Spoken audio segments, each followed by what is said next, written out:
ദൈവനാമത്തിന് മഹത്വം ഉണ്ടാകട്ടെ. ദൈവവചനം കേട്ടുകൊണ്ടിരിക്കുന്ന എല്ലാ പ്രിയപ്പെട്ടവർക്കും യേശുക്രിസ്തുവിൻ്റെ നാമത്തിലുള്ള വന്ദനങ്ങളെ അറിയിക്കുന്നു. ഈ ദൈവവചന കേൾവി നിങ്ങളുടെ ജീവിതത്തിന് ഏറ്റവും അനുഗ്രഹമായി തീരട്ടെ എന്ന് പ്രാർത്ഥിക്കുന്നു. ദൈവത്തിൻ്റെ സന്നിധിയിൽ നാം ആയിരിക്കുമ്പോൾ നമ്മുടെ ഈ ലോകത്തിലെ ജീവിതത്തിൽ നമ്മുടെ ഉള്ള അവസ്ഥ ഉള്ളതുപോലെ അറിയുന്നൊരു ദൈവത്തിന് മുമ്പാകെയാണ് നാം ജീവിക്കുന്നത്. നമ്മുടെ അവസ്ഥ എന്താണെന്ന് നന്നായി അറിയാവുന്ന ഒരു ദൈവം, ആ ദൈവത്തിൻ്റെ സന്നിധിയിൽ സകല ജഡവും നഗ്നവും മലർന്നുമായി കിടക്കുകയാണ്. ഹൃദയത്തിലെ നിലവുകളെയും ഉൾപ്പൂവുകളെയും ദൂരത്ത് നിന്ന് അറിയാവുന്ന സർവശക്തനായ ദൈവം, അഗ്നിജ്വാലയ്ക്കൊത്ത കണ്ണുള്ള ദൈവം, അവന് മറിഞ്ഞു കിടക്കുന്ന ഒരു സൃഷ്ടിയുമില്ല എന്ന് ദൈവത്തിൻ്റെ വചനത്തിൽ നിന്ന് വായിക്കുകയാണ്. അപ്പോൾ നാം ആ ദൈവത്തിന് മുമ്പാകെ ആയിരിക്കുമ്പോൾ, ദൈവസന്നിധിയിലായിരിക്കുമ്പോൾ നമ്മുടെ ഇപ്പോഴത്തെ അവസ്ഥ എന്താണെന്ന് മനസ്സിലാക്കി നാം ദൈവസന്നിധിയിൽ സമർപ്പിക്കുമ്പോൾ, നമ്മെ തന്നെ സമ്മതിക്കുമ്പോൾ, ഞാനിതാണ്, എൻ്റെ കഴിവിതാണ്, എൻ്റെ കഴിവുകേട് ഇതാണ്, എൻ്റെ അവസ്ഥ ഇതാണെന്ന് ദൈവസന്നിധിയിൽ സമ്മതിക്കുമ്പോഴാണ് ഒരു ദൈവവേദന്റെ ജീവിതത്തിൽ ദൈവപ്രവർത്തികൾ വെളിപ്പെടുന്നത്. ചില ആളുകൾ അവരുടെ അവസ്ഥ എന്താണെന്ന് ദൈവസന്നിധിയിൽ സമ്മതിക്കാൻ ബുദ്ധിമുട്ടാണ്. എന്നാൽ നാം നമ്മുടെ അവസ്ഥ എന്താണെന്ന് ദൈവസന്നിധിയിൽ സമ്പൂർണ്ണമായി സമ്മതിച്ചു കഴിയുമ്പോൾ സ്വർഗത്തിലെ ദൈവം നമുക്ക് വേണ്ടി പ്രവർത്തിക്കാൻ തുടങ്ങും. 2 വ്യക്തികൾ പ്രാർത്ഥിക്കാൻ പോയത് ലൂക്കോസിൻ്റെ സുവിശേഷം 18-ാം അധ്യായത്തിൻ്റെ 10 മുതൽ 14 വാക്യങ്ങളെ നമുക്ക് കാണാൻ കഴിയും. അവിടെ ഒരു പരീശൻ പ്രാർത്ഥിക്കാൻ ചെന്നു, ആ കൂട്ടത്തിൽ ഒരു ചുങ്കക്കാരനും പ്രാർത്ഥിക്കാൻ ചെന്നു. പരീശൻ പ്രാർത്ഥിക്കാൻ ചെന്നപ്പോൾ തൻ്റെ അവസ്ഥ എന്താണെന്ന് സമ്മതിക്കുന്നില്ല. താൻ മറ്റു മനുഷ്യരെ ചൂണ്ടിക്കാട്ടിക്കൊണ്ട് അവരെക്കുറിച്ചാണ് പ്രാർത്ഥിക്കുന്നത്. ലൂക്കോസ് സുവിശേഷം 18-ന്റെ 11-ാം വാക്യത്തിൽ പറയുന്നു, പരീശൻ നിന്നുകൊണ്ട് തന്നോട് തന്നെ, ദൈവമേ, പിടിച്ചുപറിക്കാർ, നീതികെട്ടവർ, വ്യഭിചാരികൾ മുതലായ ശേഷം മനുഷ്യരെ പോലെ ഈ ചുങ്കക്കാരനെ പോലെ ഞാൻ അല്ലായികയാൽ നിന്നെ വാഴ്ത്തുന്നു. തൻ്റെ ജീവിതത്തിലെ കുറവുകൾ ദൈവസന്നിധിയിൽ സമ്മതിക്കാതെ കൂടെ പ്രാർത്ഥിക്കാൻ വന്ന മറ്റു വ്യക്തികളെക്കുറിച്ചുള്ള കാര്യങ്ങളാണ് താൻ ദൈവസന്നിധിയിൽ പറയുന്നത്. എന്നാൽ നേരെ മറിച്ച് ചുങ്കക്കാരൻ എന്ത് ചെയ്യുന്നു?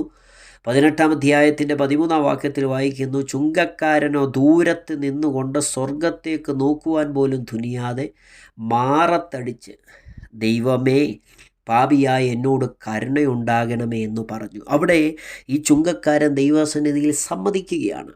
എന്താ സമ്മതിക്കുന്നത്? പറയുക, ഞാനൊരു പാപിയാണെന്ന് ദൈവസന്നിധി സമ്മതിച്ചു. ദൈവത്തോട് പറഞ്ഞു, ഞാനൊരു പാപിയാണ്. സ്വർഗത്തിലേക്ക് പോലും നോക്കാൻ കഴിയാതെ തൻ്റെ പാപം എന്താണെന്ന് ദൈവസന്നിധിയിൽ മനസ്സിലായി താൻ പാപിയാണെന്ന് പച്ചയായിട്ട് ദൈവത്തോട് പറഞ്ഞു കഴിഞ്ഞപ്പോൾ അവിടെ വായിക്കുന്നു, അവൻ നീതീകരിക്കപ്പെട്ടവനായി വീട്ടിലേക്ക് പോയി.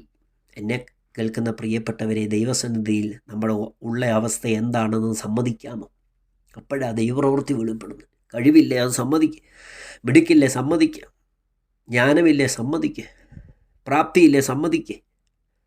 പ്രാപ്തിയില്ലാത്തവന് പ്രാപ്തി കൊടുക്കുന്നൊരു ദൈവമുണ്ട്. നീ ബലഹീനനാണെങ്കിൽ അത് ദൈവസന്നിധിയിൽ സമ്മതിക്കണം. യെശയ്യാ പ്രവാചകൻ്റെ പുസ്തകത്തിൽ 41-ാം അധ്യായം നമ്മൾ വായിക്കുമ്പോൾ അവിടെ യാക്കോബിനോട് പറയുകയാണ്, ഇസ്രായേലിനോട് പറയുക. 41-ന്റെ 14, പുഴുവായ യാക്കോബേ. അപ്പോൾ യാക്കോബ് സമ്മതിക്കുന്നു, ഞാൻ പുഴുവാണ്. ദൈവം അദ്ദേഹത്തെ വിളിക്കുകയാണ്, ഇസ്രായേലിനെ വിളിക്കുകയാണ്, യാക്കോബിനെ വിളിക്കുകയാണ്. പുഴുവായ യാക്കോബേ, ഇസ്രായേൽ പരീക്ഷയെ ഭയപ്പെടേണ്ട, ഞാൻ നിന്നെ സഹായിക്കും. അല്ലയോ യാക്കോബേ, അല്ലയോ ഇസ്രായേൽ, ഒരു പുഴുവാണെന്ന് നീ നിന്നെ തന്നെ സമ്മതിക്കുക. ദൈവത്തോട് പറ, ഞാനൊരു പുഴുവാണ്, പുഴുവിനുള്ള ശക്തി എനിക്കുള്ളൂ. നീ പുഴുവാന്ന് സമ്മതിക്കുമ്പോൾ, നീ അത് അംഗീകരിക്കുമ്പോൾ, നിനക്ക് കഴിവില്ലെന്ന് അംഗീകരിക്കുമ്പോൾ സ്വർഗത്തിലെ ദൈവം പറയുക, ഭയപ്പെടേണ്ട, ഞാൻ നിന്നെ സഹായിക്കുമെന്ന് യഹോവ അരുളി ചെയ്യുന്നു. നിൻ്റെ വീണ്ടെടുപ്പുകാരൻ ഇസ്രായേലിൻ്റെ പരിശുദ്ധൻ തന്നെ, ഇതാ ഞാൻ നിന്നെ പുതിയതും മൂർച്ചയുള്ളതും പല്ലേറിയതുമായ മെതിവണ്ടിയാക്കി തീർക്കുന്നു. നീ പർവ്വതങ്ങളെ മെതിച്ച് പൊടിക്കുകയും കുന്നുകളെ പതിർപോലെ ആക്കുകയും ചെയ്യും. നീ അവയെ പാറ്റും, കാറ്റവയെ പറപ്പിച്ചു കൊണ്ടുപോകും, ചുഴലിക്കാറ്റ് അവയെ ചിതറിച്ചു കളയും. നീയോ യഹോവയിൽ ഘോഷിച്ചുല്ലസിച്ച് ഇസ്രായേലിൻ്റെ പരിശുദ്ധനിൽ പുകഴും. ഇവിടെ യാക്കോബ് എന്ന ഇസ്രായേൽ സമ്മതിച്ചു, ഞാൻ പുഴുവാ, കഴിവില്ലാത്തവനാ, പ്രാപ്തിയില്ലാത്തവനാ. ഒരു ഭാഗത്ത് ഇത് സമ്മതിച്ചു കഴിയുമ്പോൾ മറുഭാഗത്ത് പുഴുവായവൻ ദൈവസന്നിധിയിൽ വന്ന് ഞാൻ പുഴുവാ, ശക്തിയില്ലാത്തവനാണെന്ന് പറഞ്ഞപ്പോൾ ദൈവം പറയാം, ഞാൻ നിന്നെ സഹായിക്കാം. നിഗളികളോട് എതിർത്ത് നിൽക്കുന്ന ദൈവം, താഴ്മയുള്ളവർക്ക് കൃപ കൊടുക്കുന്ന ദൈവം. പുഴുവാന്ന് ദൈവസന്നിധി സമ്മതിക്കാവോ? നിന്നെ സഹായിക്കുന്നൊരു ദൈവമുണ്ട്. പുഴുവായവനെ ഇപ്പോൾ ആരാക്കി മാറ്റി? മൂർച്ചയേറിയതും പല്ലേറിയതുമായ മെതിവണ്ടിയാക്കി തീർത്തു. പർവ്വതങ്ങളെ മെതിച്ചു പൊടിക്കത്തക്ക നിലവാരത്തിൽ, കുന്നുകളെ പതിർപ്പോലെയാക്കത്തക്ക നിലവാരത്തിൽ പുഴുവായതിനെ മാറ്റാൻ ദൈവത്തിന് ശക്തിയുണ്ട്. എപ്പോഴാണ് അപ്രകാരമായി തീർന്നത്? പുഴുവാണെന്ന് സമ്മതിച്ചു കഴിഞ്ഞപ്പോഴാണ്. സ്തോത്രം. ബലമില്ലെന്നും ക്ഷീണിച്ചിരിക്കാമെന്നും ദൈവസേനയെ സമ്മതിക്കാവോ? ഷിയാവിൻ്റെ പുസ്തകം 40-ാം അധ്യായത്തിൻ്റെ 29 തൊട്ട് 31 വരെയുള്ള വാക്യത്തിൽ വായിക്കുന്നു, അവൻ ക്ഷീണിച്ചിരിക്കുന്നവന് ശക്തി നൽകുന്നു, ബലമില്ലാത്തവന് ബലം വർദ്ധിപ്പിക്കുന്നു. ബാല്യക്കാർ ക്ഷീണിച്ച് തളർന്നു പോകും, യൗവനക്കാർ ഇടറി വീഴും. എങ്കിലും യഹോവയെ കാത്തിരിക്കുന്നവർ ശക്തിയെ പുതുക്കും. അവർ കഴുകന്മാരെ പോലെ ചിറകടിച്ചു കയറും. അവർ തളർന്നു പോകാതെ ഓടുകയും ക്ഷീണിച്ചു പോകാതെ നടക്കുകയും ചെയ്യുന്നു. ക്ഷീണിച്ചു പോയ അവസ്ഥ, തളർന്നു പോയ അവസ്ഥ, ബലമില്ലാത്ത അവസ്ഥ. ഇപ്പോൾ അവർ ബലമില്ലാത്ത അവസ്ഥയിലല്ല. ബലമില്ലെന്ന് ദൈവസന്നിധി സമർപ്പിച്ചപ്പോൾ, ക്ഷീണിച്ചിരിക്കുകയാണെന്ന് ദൈവസന്നിധി സമർപ്പിച്ചപ്പോൾ, യൗവനക്കാർ ഇടറി വീണ ആ സാഹചര്യത്തിൽ, ബാല്യക്കാർ തറന്നുപോയ ആ സാഹചര്യത്തിൽ ദൈവത്തെ കാത്തിരുന്ന ദൈവ പൈതലിനെ കുറിച്ച് വായിക്കുന്ന ഒരു ശക്തിയെ പുതുക്കാൻ തുടങ്ങി. ബലത്തില്ലായ്മയിൽ നിന്ന് ബലമില്ലായ്മയിലേക്ക് പോകുകയല്ല, ശക്തിയില്ലായ്മയിൽ നിന്ന് ശക്തിയില്ലായ്മയിലേക്ക് പോകുകയല്ല. അവർ ശക്തിയെ പുതുക്കാൻ തുടങ്ങി. കഴുകന്മാരെ പോലെ ചിറകടിച്ചു കയറാൻ തുടങ്ങി. തളരാതെ ഓടാൻ തുടങ്ങി. ക്ഷീണിച്ചു പോകാതെ നടക്കാൻ തുടങ്ങി. ഒറ്റ കാര്യമുള്ളൂ, ദൈവസന്നിധിയിൽ സമർപ്പിച്ചു, സമ്മതിച്ചു. കഴിവില്ലെന്ന്. പൗലോസിൻ്റെ ജീവിതം നമ്മൾ പഠിക്കുമ്പോൾ ഇന്നലെ പൗലോസ് ആരായിരുന്നുവെന്നും ഇന്നത്തെ തൻ്റെ അവസ്ഥ എന്താണെന്നും ദൈവസന്നിധി നല്ല ബോധ്യമുള്ളൊരു മനുഷ്യനായിരുന്നു അപ്പോസ്തലനായ പൗലോസ്.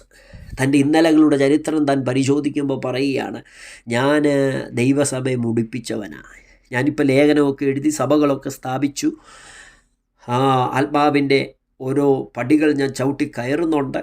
പക്ഷേ 1 തീമോഥെയോസിൻ്റെ ലേഖനം 1-ാം അധ്യായത്തിൻ്റെ 15-ാം വാക്യത്തിൽ വായിക്കുക, ക്രിസ്തുയേശു പാപികളെ രക്ഷിപ്പാൻ ലോകത്തിൽ വന്നു എന്നുള്ളത് വിശ്വാസിയും എല്ലാവരും അംഗീകരിപ്പാൻ യോഗ്യമായ വചനം തന്നെ. എന്നിട്ട് പറയുക, ആ പാപികളിൽ ഞാൻ ഒന്നാമൻ. ക്രിസ്തുയേശു രക്ഷിച്ച പാപികളിൽ ഒന്നാമൻ ഞാനാണ്. എൻ്റെ ഇന്നലകളിലെ അവസ്ഥ എന്താണെന്ന് ഇപ്പോൾ ഞാൻ നന്നായിട്ട് മനസ്സിലാക്കുന്നു. അതൊന്നും ഞാൻ മറന്നു കളഞ്ഞിട്ടില്ല. ഞാൻ പാപിയാണെന്ന്, ഇന്നലകളിൽ ഞാൻ പാപിയായിരുന്നു, എന്നാൽ യേശു രക്ഷിച്ച പാപികളിൽ ഒന്നാമൻ ഞാനാണ് എന്നുള്ള ബോധ്യം പൗലോസിനുണ്ടായിരുന്നു. ഇന്നലകളുടെ നമ്മുടെ ജീവിതത്തിലെ അവസ്ഥ എന്തായിരുന്നു പ്രിയരെ? അതെന്താണെന്നുള്ള ബോധ്യം നമ്മെ നന്നായിട്ട് ഭരിക്കണം കേട്ടോ. എന്നാൽ മാത്രമേ ദൈവം നമ്മെ രക്ഷിച്ചതിൻ്റെ മഹത്വം എന്താണെന്ന് നമുക്ക് തിരിച്ചറിയാൻ പറ്റത്തുള്ളൂ. ഇന്നലകളിലെ അവസ്ഥ മാത്രമല്ല നമ്മൾ സമ്മതിക്കേണ്ടത്, ഇന്നത്തെ അവസ്ഥ എന്താണെന്ന് നമ്മൾ ബോധ്യമുള്ളവരായിരിക്കണം. 1 പത്രോസ് 2:9 പറയുന്നു, നിങ്ങളോ അന്ധകാരത്തിൽ നിന്ന് തൻ്റെ അത്ഭുത പ്രകാശത്തിലേക്ക് വിളിച്ചവൻ്റെ സൽഗുണങ്ങളെ ഘോഷിക്കുവാൻ തക്കവണ്ണം തെരഞ്ഞെടുക്കപ്പെട്ടൊരു ജാതി, രാജകീയ പുരോഹിതവർഗം, വിശുദ്ധ വംശം, സ്വന്തം ജനമാകുന്നു. അപ്പോൾ നിങ്ങൾ അന്ധകാരത്തിൽ കിടന്നവരാ. നിങ്ങളെ അത്ഭുത പ്രകാശത്തിലേക്ക് വിളിച്ചൊരു ദൈവമുണ്ട്. എന്തിനാ? സൽഗുണങ്ങളെ ഘോഷിക്കാൻ. തെരഞ്ഞെടുക്കപ്പെട്ടൊരു ജാതിയാ. ഇന്നലകളുടെ അവസ്ഥ മാത്രമല്ല, ഇപ്പോൾ നീ തെരഞ്ഞെടുക്കപ്പെട്ടൊരു ജാതിയാണ്, രാജകീയ പുരോഹിത വർഗമാണ്, വിശുദ്ധ വംശമാണ്, സ്വന്തം ജനമാണ്, ദൈവത്തിൻ്റെ സ്വന്തം ജനമായി. 10-ാം വാക്യത്തിൽ 1 പത്രോസ് 2:10 പറയുന്നു, മുമ്പേ നിങ്ങൾ ജനമല്ലാത്തവരായിരുന്നു, ഇപ്പോഴോ ദൈവത്തിൻ്റെ ജനമാ. കരുണ ലഭിക്കാത്തവരായിരുന്നു മുമ്പേ, പക്ഷെ ഇപ്പോൾ കരുണ ലഭിച്ചവരാ. ഇന്നലകളുടെ അവസ്ഥ എന്താണെന്ന് നന്നായിട്ടുള്ള ബോധ്യം പൗലോസിനുണ്ട്. ഇപ്പോൾ താൻ ഏതവസ്ഥയിലായിരിക്കുന്നു എന്നുള്ള ബോധ്യം, ഒരു വെളിപ്പാട്, ഒരു റെവലേഷൻ തനിക്കുണ്ട്. 1 കൊരിന്ത്യർ 15:10 താൻ പറയുക, എങ്കിലും ഞാൻ ആകുന്നത് ദൈവകൃപയാലാകുന്നു, എന്നോടുള്ള അവൻ്റെ കൃപ വ്യർത്ഥമാക്കുന്നതുമില്ല. നോക്കിക്കേ, ഞാൻ ഇപ്പോഴെന്തെങ്കിലും ആയിട്ടുണ്ടെങ്കിൽ അതെൻ്റെ കഴിവല്ല, അതെൻ്റെ മിടുക്കല്ല, അത് ദൈവത്തിൻ്റെ കൃപയാണ്. പ്രിയമുള്ളവരെ, നാം ദൈവസന്നിധി സമർപ്പിക്കാൻ സമ്മതിക്കാൻ തയ്യാറാണെങ്കിൽ അവിടെ നമ്മളെ സഹായിക്കുന്ന ദൈവമാണ്. സ്തോത്രം. ദിനവൃത്താന്ത പുസ്തകങ്ങൾ നമ്മൾ വായിക്കുമ്പോൾ 2 ദിനവൃത്താന്തം 20-ാം അധ്യായത്തിൽ യഹോശാഫാത്ത് രാജാവ് യഹൂദ ദേശം ഭരിക്കുന്ന ചരിത്രം 2 രാജാക്കന്മാർ 20-ലുണ്ട്. അവിടെ രാജാവ് സൈന്യമുള്ള ആളാണ്, വലിയ ആളാണ്, ഒത്തിരി ആളുകൾ തൻ്റെ കൂടെ ഉണ്ട്. പക്ഷേ തൻ്റെ രാജ്യത്തിന് നേരെ മോവാബിനും അമ്മോന്യരും യമൂന്യരിൽ ചിലരും യുദ്ധത്തിന് തനിക്കെതിരെ വന്നപ്പോൾ താൻ ദൈവസന്നിധിയിൽ ഉപവസിച്ച് പ്രാർത്ഥിച്ച് ചില കാര്യങ്ങൾ ദൈവസന്നിധിയിൽ അങ്ങ് സമർപ്പിച്ചു. ഒരു പ്രതിസന്ധി വരുമ്പോൾ നമ്മൾ നമ്മുടെ ഉള്ള അവസ്ഥ ഉള്ളതുപോലെ ദൈവസന്നിധിയിൽ പറയാൻ തയ്യാറാണെങ്കിൽ, എത്ര അസാധ്യമായ സാഹചര്യമാണെങ്കിലും സ്വർഗത്തിലെ ദൈവം നമ്മെ സഹായിക്കും. ചില ആളുകൾ അവരുടെ തെറ്റുകൾ മറച്ചു വെച്ച് ദൈവസന്നിധിയിൽ പറയും. തെറ്റു പറ്റിപ്പോയെന്ന് ദൈവസന്നിധിയിൽ പറയാമോ? എൻ്റെ ഒരു തെറ്റായ തീരുമാനമാണ് എന്നെ ഇവിടെ കൊണ്ട് എത്തിച്ചതെന്ന് നീ സമ്മതിക്കാമോ? ദൈവം നിനക്ക് വേണ്ടി പ്രവർത്തിക്കും.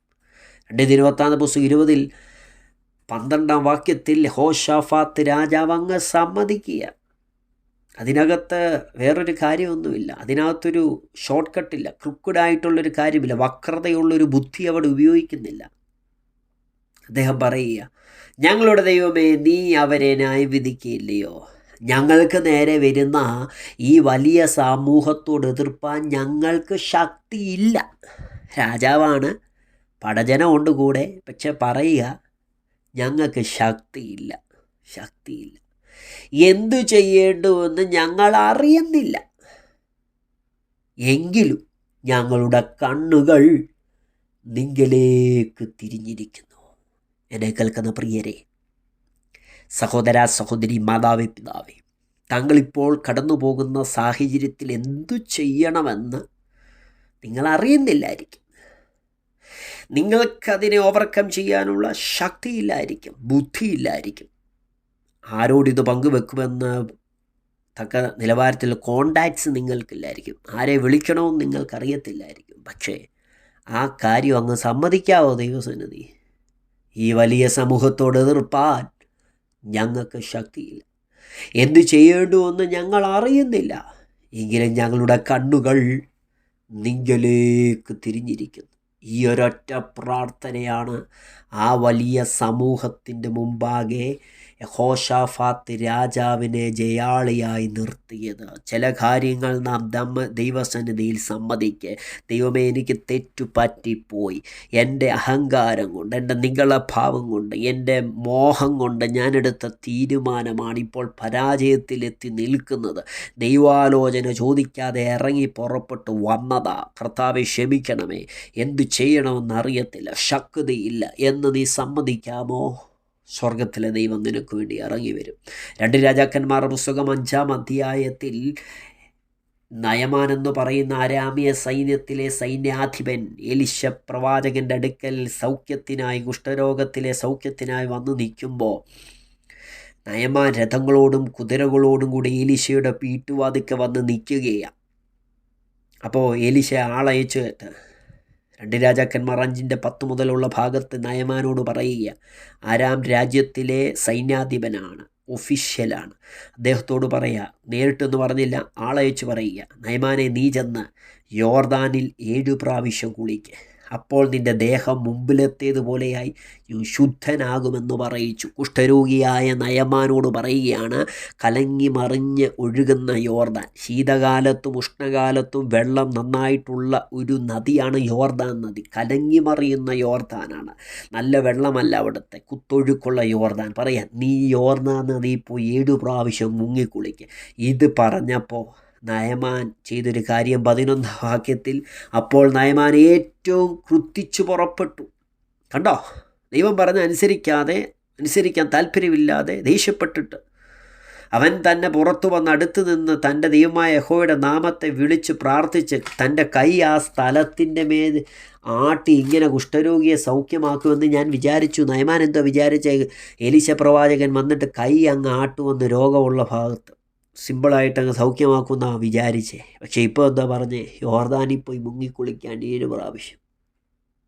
ദമേശക്കിലെ നദികളായ അബ്ബാനും പർപ്പരും ഇസ്രായേൽ ദേശത്തിലെ എല്ലാ വെള്ളങ്ങളെക്കാളും നല്ലതല്ലയോ? എനിക്കവയിൽ കുളിച്ച് ശുദ്ധനാകരുതോ എന്ന് പറഞ്ഞു. അവൻ ക്രോധത്തോടെ പോയി. എന്നാൽ അവൻ്റെ ഭൃത്യന്മാർ അടുത്ത് ചെന്ന് അവനോട്, പിതാവേ, പ്രവാചകൻ വലിയൊരു കാര്യം നിന്നോട് കൽപ്പിച്ചിരുന്നുവെങ്കിൽ നീ ചെയ്യാതിരിക്കുമോ? പിന്നെ അവൻ കുളിച്ച് ശുദ്ധനാകാൻ എന്ന് നിന്നോട് കൽപ്പിച്ചാൽ എത്രയധികമെന്ന് പറഞ്ഞു. ഇത് ദൈവസന്നിധി സമ്മതിക്കുന്നില്ല. ദൈവം പറഞ്ഞ കാര്യം അംഗീകരിക്കുന്നില്ല. പക്ഷേ അദ്ദേഹത്തിൻ്റെ ഭൃത്യന്മാർ പറഞ്ഞപ്പോൾ തൻ്റെ കണ്ണ് തുറന്നിട്ട് ആ കാര്യം അങ്ങ് സമ്മതിക്കുക.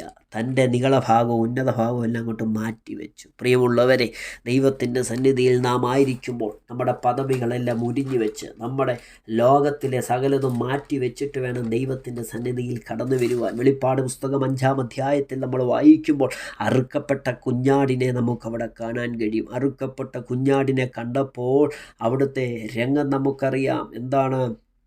കുഞ്ഞാടേ, നീ യോഗ്യനെന്ന് മൂപ്പന്മാരെല്ലാവരും പറയുമ്പോൾ അവരുടെ കിരീടങ്ങളെ താഴെയിട്ടുകൊണ്ടാണ്, ഉരി വെച്ചിട്ടാണ് സിംഹാസനസ്ഥനായവൻ്റെ മുമ്പാകെ നമസ്കരിക്കുന്നത്. Praise the Lord. അവിടെ വായിക്കുന്ന ഇങ്ങനെ 5-ാം അധ്യായത്തിൻ്റെ 8-ാം വാക്യത്തിൽ, വെളിപ്പാട് പുസ്തകം വാങ്ങിയപ്പോൾ 4 ജീവികളിൽ 24 മൂപ്പന്മാർ ഓരോരുത്തൻ വീണയും വിശുദ്ധന്മാരുടെ പ്രാർത്ഥന എന്ന ധൂപം നിറഞ്ഞ പൊൻകലശം പിടിച്ച് കൊണ്ട് കുഞ്ഞാടിൻ്റെ മുമ്പാകെ വീണു. അവർ കുഞ്ഞാടിൻ്റെ മുമ്പാകെ വീഴുകയാണ്. എന്താ മൂപ്പന്മാർ വീഴാൻ കാരണം? കുഞ്ഞാട് യോഗ്യനാ. പുസ്തകം വാങ്ങുവാനും അതിനെ മുദ്ര പൊട്ടിപ്പാനും യോഗ്യനാ. ഗോത്രങ്ങളിൽ നിന്നും ഭാഷകളിൽ തൻ്റെ രക്തം കൊണ്ട് വിലയ്ക്ക് വാങ്ങി, ദൈവത്തിനായിട്ട് വിലയ്ക്ക് വാങ്ങി. ഇത് ഓർത്ത് കഴിഞ്ഞപ്പോൾ അവർ കുഞ്ഞാടിൻ്റെ മുമ്പിൽ വീണു. അതേ പ്രിയരെ, ദൈവത്തിന് മുമ്പാകെ നാം നമ്മെ തന്നെ സമർപ്പിക്കണം, സമ്മതിക്കണം. അപ്പോഴാണ് ദൈവപ്രവൃത്തി ഉണ്ടാകുന്നത്. എന്നാൽ ഇതേ നയമാൻ്റെ ജീവിതം നമ്മൾ പരിശോധിക്കുമ്പോൾ അതേ അധ്യായത്തിൽ മറ്റൊരു മനുഷ്യനുണ്ട്, എലീശ പ്രവാചകൻ്റെ ശിഷ്യനായ ഗേഹസി. നയമാൻ്റെ ഇന്ന് ഒരു സമ്മാനങ്ങളും എലീശ വാങ്ങിയില്ല. തിരിച്ച് നയമാൻ തൻ്റെ നാട്ടിലേക്ക് പോകുമ്പോൾ ഗേഹസി അദ്ദേഹത്തെ പിന്തുടർന്ന് ഇതെല്ലാം വാങ്ങാനായിട്ട് വ്യാജം പറഞ്ഞ് ഓടിയ മാത്രയിൽ തിരിച്ചു വന്നപ്പോൾ പ്രവാചകൻ ചോദിക്കുന്നൊരു കാര്യമുണ്ട്. 25-ാം അധ്യായത്തിൻ്റെ 24-25 വാക്യം. പിന്നെ അവൻ അകത്ത് കടന്ന് യജമാൻ്റെ മുമ്പിൽ വീണു. എന്നാൽ എലീശ അവനോട്, ഗേഹസിയെ, നീ എവിടെ പോയിരുന്നു എന്ന് ചോദിച്ചു. അപ്പം അദ്ദേഹം മറുപടി അറിയാം, ഞാൻ എങ്ങും പോയില്ല. അത് ദൈവസന്നിധി സമ്മതിക്കാൻ ഗേഹസിക്ക് മടിയാണ്. അതേ പ്രിയമുള്ളവരെ, ദൈവത്തിൻ്റെ സന്നിധിയിൽ നാം നമ്മെ തന്നെ സമർപ്പിച്ച് നമ്മുടെ ഉള്ള അവസ്ഥ ഉള്ളതുപോലെ സമ്മതിക്കാൻ തയ്യാറാണോ? ദൈവത്തിൻ്റെ പ്രവൃത്തി നമ്മുടെ ജീവിതത്തിൽ വെളിപ്പെട്ടു വരും. അസാധ്യങ്ങളെ ദൈവം സാധ്യമാക്കി തരും. തൻ്റെ ലംഘനങ്ങളെ മറച്ചു വെക്കുന്നവന് ശുഭം വരത്തില്ലെന്നാണ് ബൈബിൾ പറയുന്നത്. അവ ഏറ്റുപറഞ്ഞ് ഉപേക്ഷിക്കുന്നവനോ കരുണ ലഭിക്കും. പുഴുവായ യാക്കോബിനെ മെതിവണ്ടിയാക്കി തീർത്ത ദൈവം, ബലമില്ലാത്തവർക്ക് ബലം കൊടുത്ത ദൈവം, ശക്തിയില്ലാത്തവർക്ക് ശക്തി കൊടുത്ത ദൈവം. യഹോശാഫാത്ത് രാജാവ് തന്നെത്താൻ സമ്മതിച്ചപ്പോൾ, ശക്തിയില്ലെന്ന് സമ്മതിച്ചപ്പോൾ, ബലമില്ലെന്ന് സമ്മതിച്ചപ്പോൾ യഹോശാഫാത്ത് രാജാവിനെ ജയിപ്പിച്ച ദൈവം. ചുങ്കക്കാരൻ തൻ്റെ പാപങ്ങൾ ദൈവസന്നിധിയിൽ ഏറ്റുപറഞ്ഞു തന്നെ ഒരു പാപിയാണെന്ന് ദൈവത്തോട് ഏറ്റുപറഞ്ഞപ്പോൾ അവൻ നീതീകരിക്കപ്പെട്ടവനായി പോയതുപോലെ നമ്മുടെ ജീവിതത്തിൽ നമ്മുടെ ഉള്ള അവസ്ഥ ദൈവസന്നിധിയിൽ സമ്മതിക്കാൻ തയ്യാറാണോ? അവിടെ നമുക്ക് വേണ്ടി പ്രവർത്തിക്കുന്ന ദൈവം. പരിശുദ്ധ പിതാവേ, ലോകരാജ്യങ്ങളിലിരുന്നു കൊണ്ട് ദൈവവചന സന്ദേശം ശ്രദ്ധിച്ച സകല വ്യക്തികൾക്ക് വേണ്ടി പ്രാർത്ഥിക്കുന്നു. ദൈവസന്നിധിയിൽ സമർപ്പിക്കാൻ, സമ്മതിക്കാൻ ഉള്ള അവസ്ഥ യഹോശാഫാത്തിനെ പോലെ ഉള്ളതുപോലെ ദൈവത്തോട് പറയാൻ, മറയില്ലാതെ പറയാനുള്ളൊരു മനസ്സ് നിൻ്റെ ജനത്തിന് അവിടെ നൽകി കൊടുക്കുമാറാകണമേ. വലിയ ദൈവപ്രവർത്തികളെ അയക്കണമെന്ന് പ്രാർത്ഥിക്കുന്നു. ഒരുമിച്ച് അനുഗ്രഹിക്കുന്ന വരവിനായി ഞങ്ങൾ ഒരുക്കും. യേശുവിൻ നാമത്തിൽ തന്നെ.